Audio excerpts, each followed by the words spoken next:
नमस्कार, मैं हूं अंकुर और आप देख रहे हैं सत्यहिंदी.com। सत्यहिंदी.com को आप लोगों का लगातार भरपूर प्यार मिल रहा है और इसीलिए हम आगे भी बढ़ रहे हैं। अगर आप चाहते हैं कि हम इसी तरीके से आपको सच दिखाते रहें तो आपको एक काम करना होगा और वो है डिस्क्रिप्शन में दिए हुए लिंक पर क्लिक करिए। चलिए अब एक नजर डाल लेते हैं अब तक की सुर्खियों पर। केंद्रीय वित्त मंत्री निर्मला सीतारमण ने प्रेस कॉन्फ्रेंस में 20 लाख करोड़ के आर्थिक पैकेज के बारे में विस्तार से जानकारी दी। इस दौरान उन्होंने कहा कि 41 करोड़ लोगों के खातों में 52,000 करोड़ रुपए डाले जा चुके हैं। 18,000 करोड़ का फायदा पहले ही टैक्स पेयर्स को दिया जा चुका है। इसके साथ ही एमएसएमई सेक्टर के लिए उठाए गए 6 कदमों को बताया, जिसके तहत बिना गारंटी के 3 लाख करोड़ रुपए का लोन दिया जाएगा।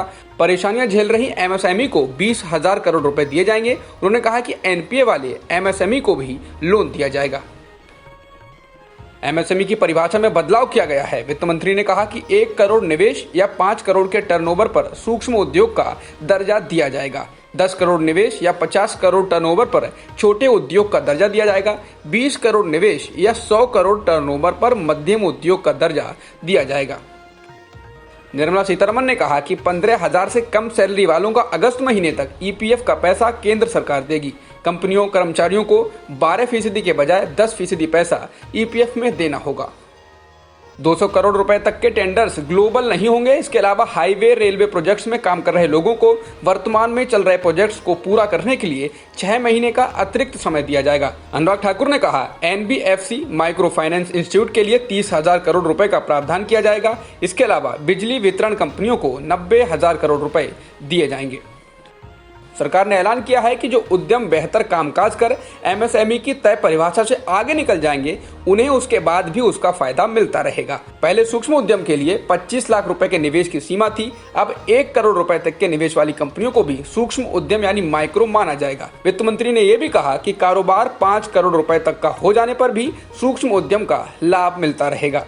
ये उत्पादन और सेवा दोनों ही तरह की कंपनियों पर लागू होगा।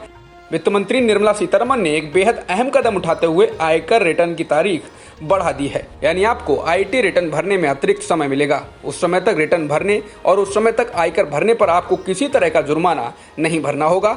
अब 30 नवंबर तक आयकर रिटर्न जमा कर सकते हैं। योगी सरकार ने राज्य के सरकारी कर्मचारियों को मिलने वाले 7 तरह के भत्तों पर कैंची चला दी है। इसमें पुलिस विभाग के कर्मचारी भी शामिल हैं। कोरोना संकट के कारण सामने आई आर्थिक मुसीबतों का सामना कर रही उत्तर प्रदेश सरकार को उम्मीद है कि इस कदम से वह साल भर में कम से कम 1500 करोड़ रुपए बचा पाएगी। इससे पहले राज्य सरकार ने इन भत्तों को 1 साल तक के लिए रोक दिया था, लेकिन समीक्षा करने के बाद एक नोटिफिकेशन जारी कर इन सभी भत्तों को पूरी तरह खत्म कर दिया है।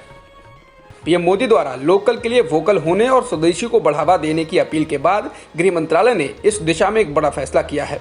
गृह मंत्रालय ने यह निर्णय लिया है कि सभी केंद्रीय सशस्त्र पुलिस बलों यानी कि सीएपीएफ की कैंटीन पर अब सिर्फ स्वदेशी उत्पादों की ही बिक्री होगी।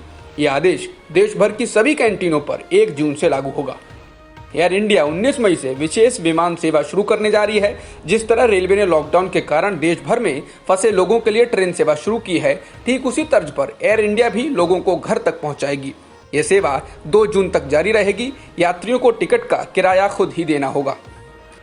कांग्रेस महासचिव प्रियंका गांधी वाड्रा ने पत्र लिखकर यूपी के मुख्यमंत्री योगी आदित्यनाथ को गरीब, किसान व मजदूरों की मदद करने का सुझाव दिया है। पत्र में उन्होंने प्राइवेट स्कूलों द्वारा फीस माफी की घोषणा किए जाने, किसानों के 4 महीने के ट्यूबवेल और घर के बिजली के बिल माफ करने, किसानों के लोन पर भी 4 महीने का ब्याज माफ हो, ऐसे सुझाव दिए हैं। भारत में कोरोना के मामले बढ़कर 74,281 हो गए हैं। वहीं 2,415 लोगों की मौत भी हो चुकी है। इसके अलावा 24,385 लोग ठीक भी हो चुके हैं, जिसके बाद कुल एक्टिव मामले 47,480 हैं। देश में पिछले 24 घंटों में 3525 नए मामले आए और 122 लोगों की मौत हुई। देश के सबसे ज्यादा कोरोना प्रभावित राज्य महाराष्ट्र में 24,000 संक्रमण के मामले आ चुके हैं और 921 लोगों की मौत हो चुकी है। गुजरात में संक्रमण के 8,903 मामले आ चुके हैं, जबकि अब तक 537 लोगों की मौत हो गई है। इसके अलावा तमिलनाडु में 8,718 पॉजिटिव मामले आए हैं और 61 लोगों की मौत हो चुकी है। देश की राजधानी दिल्ली में हालात बिगड़ते ही जा रहे हैं। पिछले 24 घंटों में राजधानी में 359 नए मामले सामने आए, जबकि 20 लोगों की इस खतरनाक वायरस के संक्रमण से मौत हो गई। इसी के साथ राजधानी में संक्रमितों की संख्या बढ़कर 7,998 हो गई है। वहीं इसके संक्रमण से मरने वालों की संख्या 106 तक पहुंच गई है। जॉन्स हॉपकिंस यूनिवर्सिटी के अनुसार दुनिया भर में अब तक कोरोना संक्रमण की चपेट में आकर 2,91,000 से ज्यादा लोगों की मौत हो चुकी है। वहीं संक्रमण की चपेट में आने वालों की संख्या 42,62,000 से ज्यादा हो गई है। अमेरिका में कोरोना के कारण होने वाली मौतों की संख्या 82,000 से ज्यादा हो गई है, जबकि कुल संक्रमितों की संख्या 13,69,000 से ज्यादा है। रूस में कोरोना से संक्रमित मरीजों की संख्या 2,32,000 से ज्यादा है। इसके साथ ही रूस अब ब्रिटेन और स्पेन को पीछे छोड़ते हुए कोरोना संक्रमण के लिहाज से दूसरे पायदान पर पहुंच गया है। हालांकि अब तक रूस में कोरोना से 2,000 से ज्यादा मौतें ही हुई हैं।